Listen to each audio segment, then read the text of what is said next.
It happens when you're alone, late at night, phone in hand, mind restless, heart numb. You tell yourself it's lust, just lust, a craving, a release, something everyone does, something normal, just one more scroll. One more fantasy, one more imagined body to fill the silence. But if you were honest, really honest, you'd feel it too, the emptiness, not just after, but during, even in the middle of desire, you sense it. That aching hollowness that has nothing to do with bodies and everything to do with soul. You think it's desire, but it's not. It's grief, grief for something you can't name, something lost before you even had the words to mourn it. Carl Jung understood this before modern psychology ever dared to touch it. He said, people will do anything, no matter how absurd, to avoid facing their own soul. And that's what lust often is, not pleasure. Not intimacy, but escape. Escape from boredom, from pain, from the silent ache of disconnection that lives beneath the surface of your performative life. You tell yourself you want her, but what you really want is to feel alive, to feel held, to feel seen, to feel something that touches you where the world never did. So you chase bodies, you chase images, you chase the dopamine surge that vanishes as quickly as it arrives.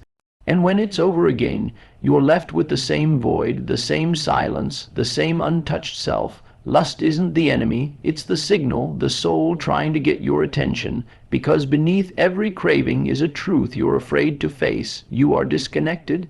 Not from others, from yourself, disconnected from your body, from your emotions, from your dreams, from the part of you that longs not for sex, but for sacred contact, and so you reach for a substitute. The illusion of closeness, the illusion of control, the illusion of being wanted. Jung would say, this is the shadow in action, the part of you that was never loved in the right way, now searching for love in all the wrong ways. It's not just about sex, it's the porn at 2 a.m., the compulsive texting, the endless mental replays of someone who once made you feel almost whole. What you're really avoiding isn't abstinence, it's aloneness. Because to sit in silence is to hear your own soul speak, and that's terrifying. That's the real addiction. Not pleasure, but escape from presence. Jung didn't judge these urges, he didn't moralize, he listened. Because the real question isn't why do I feel lust? It's what is this lust trying to distract me from? Until you ask that question, you will keep feeding the craving but never touch the wound. You will keep chasing bodies but never find intimacy. You will keep finishing, but never feel whole. You don't need more pleasure. You need more presence. You don't need another body. You need to come home to your own, because the part of you that keeps reaching outward is the part that was never met inward. Jung's Red Book wasn't about repression. It was about integration, the return of the fragmented self, the courage to face the emptiness, the invitation to sit with your longing and listen before you scroll. Before you click, before you fall into another image that promises relief, ask yourself, is this lust or is it loneliness in disguise? And if you stopped escaping, what would you find waiting inside you?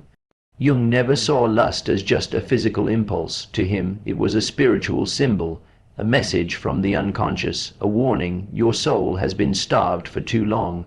You see, when desire doesn't come from wholeness, it comes from fragmentation. You don't lust because you're bad, you lust because you're divided. I must learn, Jung wrote, that the dregs of my thoughts, my dreams, are the speech of my soul.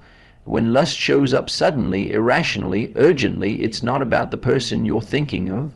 It's about the part of you you've lost contact with. In Jungian psychology, the inner feminine within man is called the anima. When she is unconscious, you don't know how to feel.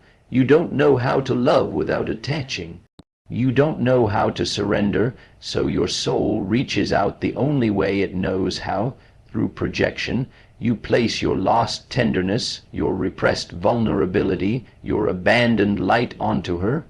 Not because she is all those things, but because she reminds you of the part of you that you can no longer access. That's why lust hurts, because you're not chasing her, you're chasing yourself in someone else's body. And no matter how many times you try, you never quite reach it, because you can't. You scroll, you fantasize, you replay old images and old highs that once gave you a glimpse of your own aliveness, but it fades. And it always fades. Jung warned, the shadow doesn't seduce with evil, it seduces with illusion. You don't see a person, you see your unmet needs, your forgotten warmth, and you try to possess it outside because you never integrated it within. But lust without soul collapses, because no one can carry the weight of your unlived self. No moment of pleasure can heal a soul that hasn't been touched. So the craving intensifies. You need more novelty, more stimulation, more illusion, and slowly it devours the very thing it pretends to satisfy.